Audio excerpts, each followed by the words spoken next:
Hey guys, this is Dozier and Collin Moshman for CardsChat.com, and today we're going to be talking about what we think the biggest weapon in poker is, which may surprise you, but it is fold equity if you haven't read the screen already. Yes, it is, and we're going to look at this CardsChat article. What is fold equity? And that's going to be our first topic, is just defining fold equity, and we're going to do that in a colloquial way, which is the chance that everybody folds to your bet or raise, unlike, for example, a pot equity that has a specific dollar value. Yeah, that's an important distinction that a lot of people don't necessarily make.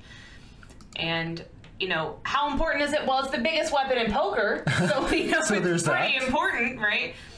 But you know, with semi-bluffing betting, when you have a draw, it is so important that you have this fold equity because it's a huge part of how you are potentially winning the hand.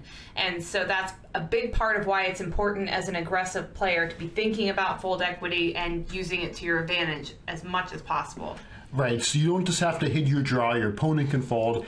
And bluffing is literally, by definition, just about the fold equity. To have a successful bluff, that means that your opponent folds. And so what you want to think about is how likely is it that I'm going to get my opponent to fold? And there are a few important factors for that.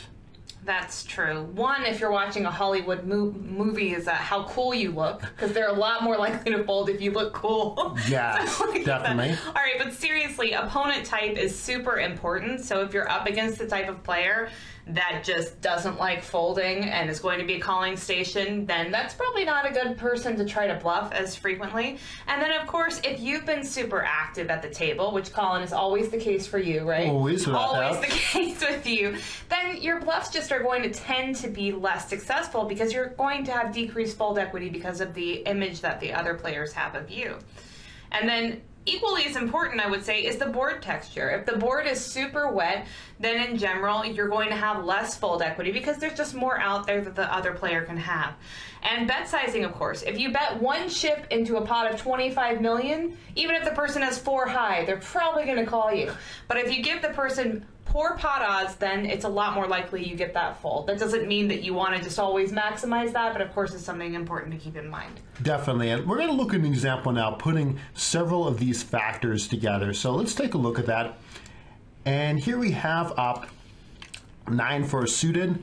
Here who's going to raise, and even in a spot like this, we're raising because of fold equity. Our opponent can fold pre-flop. When he doesn't, we want him to fold a lot of the time to receive it on the flop. So this kind of play is going to be based on fold equity. Right. If we knew the player was calling 100% of the time, then we might play this hand differently, even just with the pre-flop action. Absolutely. We would fold, we would limp, but because we have fold equity, we play this hand, we c-bet our open-ended straight draw. And what's interesting is that our opponent puts out a check raise, and Katie, I want to ask, what would you do in this spot? In this particular spot, with the pot being close to 500 and villain's stack, and our therefore effective stack being just a little over 2 times that, I would go ahead and semi-bluff the possibly semi-bluffer, because villain could easily be semi-bluffing himself here, this hand, and go ahead and shove. Wow. Maximize our fold equity by going ahead and just shoving. We could obviously hit our hand as well, and we also could get a similar hand to go ahead and fold, or a 9 with a better kicker, for example, we could get to fold. It's going to be hard possibly for that person to call. And that is exactly what Hero does. So I love this play. If we call, that is going to be a profitable call, but we need to hit our draw most likely. And this way we have another chance of winning, which is to get our opponent to fold. And it looks like we successfully unleashed the biggest weapon in poker. Yes, we did. So we're going to end that here. Thanks very much for watching. This has been Collin Moshman and Katie Dozier for CardsChat.com.